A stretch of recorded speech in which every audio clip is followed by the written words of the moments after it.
Olá, bem-vindo a este evento da Descobrimos. Este ano vamos falar um bocadinho sobre a liberdade na educação, ou educar na liberdade.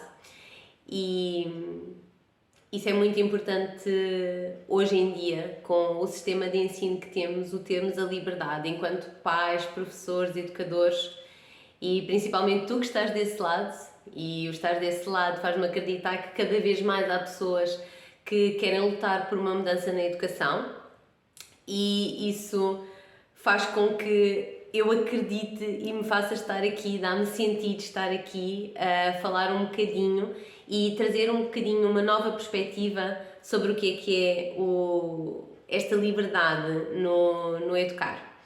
Então, meu nome é Patrícia Guerreiro, eu sou professora há 12 anos e sempre quis ser professora, desde pequenina que eu sonho em dar aulas. Eu dava aulas aos meus bonecos, eu dava aulas aos meus irmãos, portanto sempre tive uma grande ambição em poder ensinar. Dá-me imenso prazer quando estou a ensinar coisas novas, quando vejo que os alunos estão a evoluir, estão a ir no caminho certo, e isso sempre me fez pensar ou repensar a educação e o sistema de ensino que existe. Por isso faz muito sentido estar neste evento a falar sobre a liberdade dentro do mundo da educação. Desde há 12 anos que tento sempre evoluir a nível de conhecimento, eu estou sempre à procura de novas metodologias, novas estratégias. Eu adoro pesquisar tudo o que seja relacionado com o ensino e que me ajude a trazer valor para a minha prática pedagógica, tanto enquanto professora como enquanto mãe. Eu tenho 2 filhotes de 9 e 7 anos e sempre acompanhei atentamente o percurso escolar deles. Portanto, eles andam ambos na escola pública e o meu papel enquanto mãe, e agora vou dividir aqui um bocadinho porque qual é que é o meu papel de mãe enquanto liberdade na educação, e depois qual é que é o meu papel de professora enquanto liberdade na educação. Então, enquanto mãe, o que eu considero ser liberdade é eu poder ter a escolha de manter os meus filhos numa situação em que para eles seja confortável. Eles, os dois, gostam de andar na escola, portanto, não sei se é da idade, não é? Porque depois sabemos que ao longo da escolaridade surgem outros interesses, e hoje em dia, com o mundo evoluído como está, cada vez os interesses são mais diferentes e às vezes a escola toma uma proporção de segundo plano, e é o que sentimos hoje em dia, e vou falar um bocadinho mais disso no papel de professora. Mas enquanto mãe, para mim o importante é eu garantir que em casa eles têm o apoio necessário, sentem o apoio necessário da minha parte, e muitas vezes em casa o que toca nesta liberdade na educação, portanto o meu papel de educadora dos meus filhos, passa por garantir-lhes a eles que eles têm confiança neles próprios, portanto o trabalharem muito a partir dos seus talentos, reconhecerem que as suas dificuldades ou alguma falha que possam eventualmente dar ou ter pode ser trabalhada, tem que ser aceite. A questão de lidar com questões como a frustração, é importante para mim perceber que eles estão a criar mecanismos para conseguir lidar com isso, porque na vida adulta nós vamos sempre ter situações que nos vão desafiar, e isso acaba por nos trazer alguns bloqueios a nível pessoal. E para mim é importante que o facto de eu estar a educar e estar a dar-lhes ferramentas para que eles consigam ultrapassar questões tanto em casa como na escola seja uma coisa fundamental dentro do meu estilo de parentalidade. Então, outro ponto também muito importante enquanto mãe é trazer-lhes sempre à consciência questões que na escola podem não surgir naturalmente, não é? Porque enquanto pais o nosso papel é prepará-los para o mundo mais à frente, portanto, quando eles forem adultos, saberem estar e saber situar-se no mundo exatamente como eles são. Portanto, o trabalho da aceitação, o trabalho de questões que na escola não estão a ser contempladas, cabe muito a mim, enquanto educadora, fazer em casa. E é isso que eu sinto enquanto liberdade na educação, enquanto mãe e de crianças que estão a fazer a escolaridade. Portanto, o meu papel é sempre ajudar e fazer com que eles se sintam aceitos, se sintam amados, independentemente dos seus talentos e das suas fragilidades. Portanto, tentar sempre ir buscar o talento para trabalhar uma fragilidade. Agora, passando um bocadinho para o outro lado, eu vou-te pedir que penses num momento em que tu estavas na escola. Pode ter sido um momento bom, pode ter sido um momento mau, um momento que tenha sido marcante para ti. Agora imagina que eu era tua professora na escola. Nesse preciso ano, nesse preciso momento, tu entravas dentro da minha sala, assim como toda a turma, não é? Que hoje em dia nós temos turmas também muito grandes, e o exercício que eu propunha era exatamente este. Então, agora vocês todos vão ter uma caixa à vossa frente, e colocavam uma caixa mais ou menos, pensem numa caixa assim, com a medida do vosso braço. Então, eu entregava-vos uma caixa com a medida do vosso braço, e depois dizia o seguinte: agora vais ter que caber dentro da caixa e eu tenho que conseguir fechar a caixa. Agora, temos aqui 3 possibilidades e acredito que tu te encaixes em alguma delas. Então, na primeira possibilidade, seriam as pessoas que rapidamente se dobravam, se metiam dentro da caixa e eu conseguia fechar a caixa.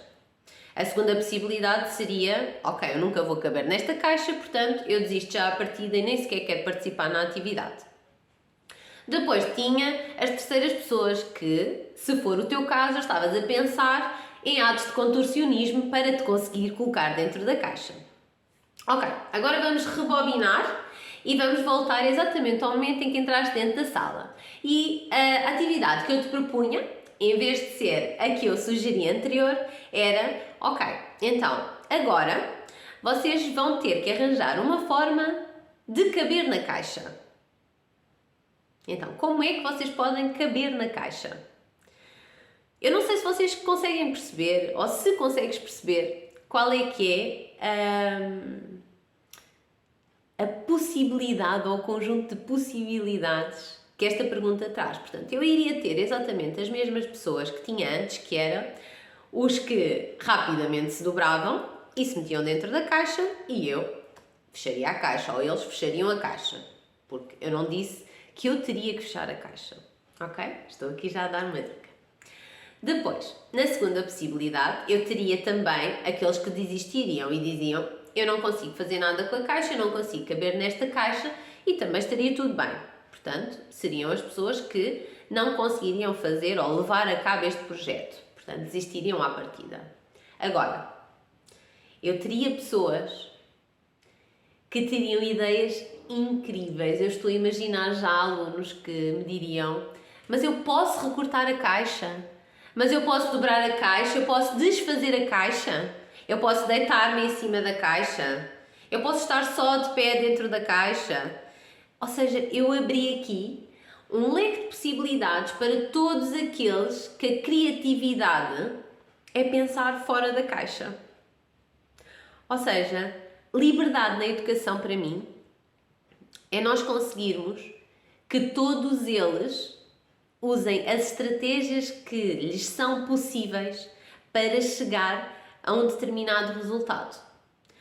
Sempre me lembro de uma frase que é: não julgues um peixe pela sua capacidade de subir às árvores.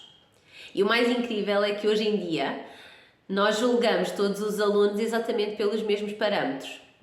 O que é que isso vai fazer? A nossa sociedade não é uniforme. Os nossos alunos, nós próprios, não somos uniformes e somos diferentes uns dos outros. Então, o que é que acontece? Faz com que tudo aquilo que nós pensamos que é bom para determinada pessoa, não quer dizer que seja bom para outra pessoa. E para mim, ter liberdade dentro do sistema de ensino é nós podermos apropriar o nosso ensino a cada aluno que nós temos em frente, vendo quais são as suas potencialidades, quais são os seus talentos, ajudá-lo nas suas fragilidades, mas dotá-lo de várias estratégias, de várias ferramentas, exatamente para ele conseguir progredir dentro das capacidades que tem, dentro dos seus talentos, dentro das suas fragilidades. E é mesmo isso que há 12 anos eu tento fazer. É pegar em todos os talentos e pegar em todas as fragilidades e dizer, ok, vamos ver o que é que nós somos capazes de fazer em parceria para tu conseguires o melhor de que és capaz. E isso para mim é a maior liberdade de todas. Para mim, o poder estar dentro de uma sala, poder trabalhar com cada aluno e com a sua potencialidade, com a sua fragilidade, ensiná-lo coisas que para ele podem resultar, podem não resultar, ensiná-lo que se não resultar está tudo bem e eu posso ir procurar outra estratégia para ele conseguir superar. Para mim, isso é ter liberdade dentro da educação. É ter a liberdade dentro da sala de aula de poder dirigir-me a cada um e poder dotá-lo das ferramentas que ele precisa. Agora, isto tem a ver com toda uma maneira de pensar, não é? Temos aqui a questão de vários padrões de pensamento e os vários tipos de criança que temos à frente. Portanto, dentro de estudos de neurociências, estudos emocionais, estudos de vários autores, todos eles contribuíram de uma forma essencial para que a minha prática também surgisse de uma mentalidade nova, e é isso que nós precisamos. Precisamos, dentro do sistema de ensino, que surjam novas mentalidades, que surja o questionamento daquilo que se está a fazer. E isso só pode acontecer se o adulto que está à frente da sala, não é? O adulto que está ali para corresponder àquilo que lhe é pedido tanto por parte do pai, como por parte do aluno, como por parte da escola, como por parte do Ministério. Portanto, todas estas áreas o que lhe estão a pedir é: tens que formar alguém, algum cidadão que seja um cidadão capaz quando entrar na sociedade, não é? Portanto, nós passamos por uma fase de ensino para aprendermos depois a viver numa sociedade. O que acontece é que a nossa sociedade está completamente diferente do que quando o sistema de ensino foi estruturado. O que é que acontece? Todos nós tendemos a comparar aquilo que os nossos filhos, os nossos alunos são hoje em dia com aquilo que nós éramos lá atrás. E isso não é possível. Porque o mundo hoje em dia tem tantas coisas diferentes do que aquilo que nós tínhamos antes, que a liberdade que nós considerávamos ser liberdade enquanto éramos crianças não é a mesma que é agora. Tudo o que está à sua volta, todos os elementos que servem para os informar ou para os desconcentrar, depois temos os dois aspectos, os positivos e os negativos, tudo isto deve ser levado em consideração quando nós estamos na prática a lidar com cada criança. Então nós temos que fazer aqui um shift, e foi isso que eu tentei trazer, um shift na nossa mentalidade. Portanto, o pensar que eu tenho que encaixar num padrão, hoje em dia não é uma realidade. Porque hoje em dia o padrão não é nós fazermos tudo igual. Como era na altura das fábricas, como era na altura em que surgiu este sistema de ensino para toda a gente, para dotar adultos capazes de trabalhar naquilo que era preciso naquela altura. Hoje em dia nós temos uma panóplia, um portfólio de coisas que eles podem ambicionar e ainda mais, portanto, coisas que ainda nem sequer foram criadas.